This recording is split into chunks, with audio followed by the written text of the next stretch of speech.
हरियाणा के फरीदाबाद से एक बड़ी खबर सामने आ रही है। आखिर में कोरोना पर ब्रेक लगाने के लिए जिले के लगभग 60 गांवों में प्रशासन की तरफ से आइसोलेशन सेंटर बनाए गए हैं। इनमें ग्रामीण भी बढ़ चढ़कर प्रशासन का सहयोग कर रहे हैं ताकि कोरोना की महामारी से निपटा जा सके। अधिकारी की टीम भी लगातार इन आइसोलेशन सेंटरों पर दौरा कर जायजा ले रहे हैं। ग्रामीण क्षेत्र में जिस तरह से लगातार कोरोना के बढ़ते मामलों को लेकर चिंता व्यक्त की जा रही थी, उसी के चलते फरीदाबाद जिले के लगभग 60 गांवों में आइसोलेशन सेंटर बनाए गए हैं, जहां पर प्रशासन द्वारा प्राथमिकी उपचार के लिए सभी सुविधाएं दी गई हैं। इन आइसोलेशन सेंटरों में ग्रामीण भी अपनी भागीदारी निभा रहे हैं। प्रशासन अधिकारी भी ग्रामीणों के साथ मिलकर लगातार कोरोना की चैन को तोड़ने में लगे हुए हैं। ग्रामीणों का कहना है कि प्रशासन और सरकार इस महामारी के दौर में काफ़ी अच्छे कार्य कर रही है ताकि लोगों को इस बीमारी से बचाया जा सके। आप देख रहे हैं अपने शहर की तमाम छोटी बड़ी खबरें। हमारे चैनल को सब्सक्राइब जरूर कर लीजिएगा। मेरा नाम गजेंद्र सिंह रावत है। क्या मानते हैं यहाँ पर आइसोलेशन जो सेंटर बनाया गया है, कितना ग्रामीणों को उसका फ़ायदा मिल रहा है या मिलेगा? सरकार द्वारा ये वीडियो ऑफिस के द्वारा यहाँ पे ये 5 बेड का आइसोलेशन सेंटर बनाया गया है, जिसमें सभी जो सुविधाएं होती है जैसे कि टेम्परेचर मापने का और हैंड सैनिटाइज़र, मास्क और जो अपने भाप लेने के इंस्ट्रूमेंट होते हैं वो भी दिए हुए हैं सरकार ने। तो सरकार ने भी तरफ से लगभग जैसे आइसोलेशन सेंटर में जो सुविधाएं होती हैं वो सारी दी हुई हैं यहाँ पे।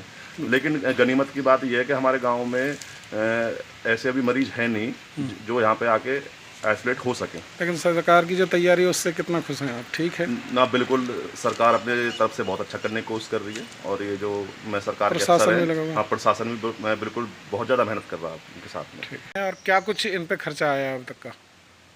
और देखिए 60 बेड्स तो हमारे पास पहले ही, हमने जब पिछली बार जब कोरोना की वेव आई थी तब हमने इंसिडेंट कमांडर के तौर पे बल्लभगढ़ में हमने कुछ बेड्स खरीदे थे। 100 बेड थे जो चंदावली में पड़े हुए थे। वो बेड्स हमने रीडिस्ट्रीब्यूट करके विलेज आइसोलेशन सेंटर बनाए। कुछ गांव वालों की सहयोग से, कुछ गांव वालों ने, एक सरपंच ने अपनी तरफ से कुछ बेड का इंतजाम किया है। इसके अलावा हमने यहाँ पे बेसिक सुविधाएं दी हैं। हमने यहाँ पे 100 मास्क दिए हैं, 2 सैनिटाइज़र की बोतल दी है ताकि वो अपने आप को हाथ सैनिटाइज कर सके। ऑक्सीमीटर है ताकि वो अपना ऑक्सीजन लेवल चेक कर सके। भाप लेने के लिए 2 स्टीमर दिए गए हैं और टेम्परेचर मेजर करने के लिए थर्मामीटर गन दी गई है। ये सुविधाएं दी गई हैं केवल माइल्ड पेशेंट्स के लिए। तो खर्चे की बात कर रहा हूँ मैं, खर्चा कितना लगभग मान के चलो? ये पर पंचायत मेरे ख्याल से 3-4 हज़ार रुपये के आसपास का खर्चा है। तो बहुत कम पैसे में और लोगों को ये जो सुविधा गवर्नमेंट की तरफ से उपलब्ध कराई गई है, तो कहीं ना कहीं इसका कितना फ़ायदा लोग ले रहे हैं? अभी कुछ मरीज पहुँचे हैं क्या इन आइसोलेशन सेंटर? देखिए फॉर्चुनेटली अब अपने ज़िले में जैसा कि दिल्ली में हो रहा है, अब अपने यहाँ केसेस बहुत कम आ गए। आज भी 200 से लेस केसेस आए हैं। तो फॉर्चुनेटली अब गाँव में जैसा कि आशंका थी कि बहुत ज़्यादा केसेस होंगे, जो भी हमारा टेस्ट भी कर रहे हैं उसमें भी मतलब 5% से भी कम लोग पॉजिटिव पाए जा रहे हैं। तो ये अच्छी बात है। किसी भी व्यक्ति को आइसोलेट होने की अभी ज़रूरत नहीं पड़ रही। हमारे आइसोलेशन सेंटर बने तो हुए हैं लेकिन अब तक इनमें कोई मरीज़ यहाँ पे नहीं आया।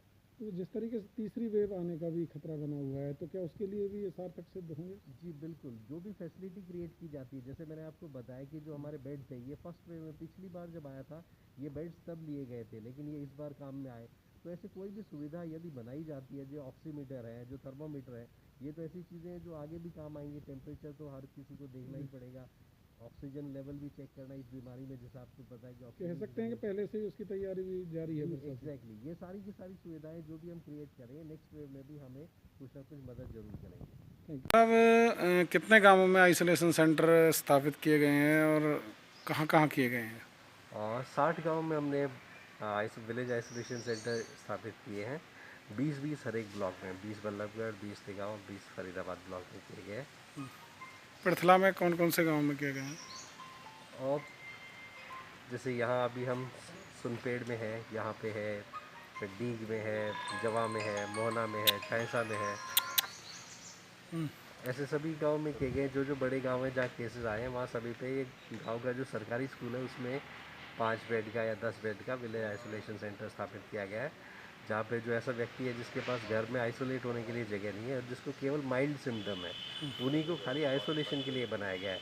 यदि उसकी तकलीफ बढ़ जाती है तो फिर वो पीएचसी के माध्यम से सीएचसी में एडमिट हो या फिर डिस्ट्रिक्ट हॉस्पिटल में एडमिट करा दिया जाए। तो यहाँ केवल ये बेड वगैरह ही लगाए गए हैं या इसके अलावा भी कुछ है, कोई डॉक्टर्स वगैरह या कोई इस तरीके का? जी देखिए, विलेज आइसोलेशन सेंटर का जो परिकल्पना जो की गई थी वो इस प्रकार है कि गांव में आंगनवाड़ी वर्कर्स पूरे गांव में सर्वे करें, जिन भी व्यक्तियों को ILI इन्फ्लुएंजा लाइक इलनेस यानी सर्दी खांसी जुकाम बुखार है, उनकी सर्वे करके उनको वो टेस्टिंग के लिए लेके आए। तो हम गांव में कैंप लगा रहे हैं, PHC से डॉक्टर्स आते हैं, वो लोग टेस्टिंग करते हैं, रैपिड टेस्ट यहाँ किया जाता है, रैपिड एंटीजन टेस्ट, उसमें जो पॉजिटिव पाया जाता है तो फिर उसको देखा जाएगा कि किस प्रकार के सिम्टम है। यदि उसको माइल्ड सिम्टम है, कोई दिक्कत नहीं है, असिम्टोमेटिक है लेकिन टेस्ट रिजल्ट पॉजिटिव है, तो फिर उसे आइसोलेट किया जाता है।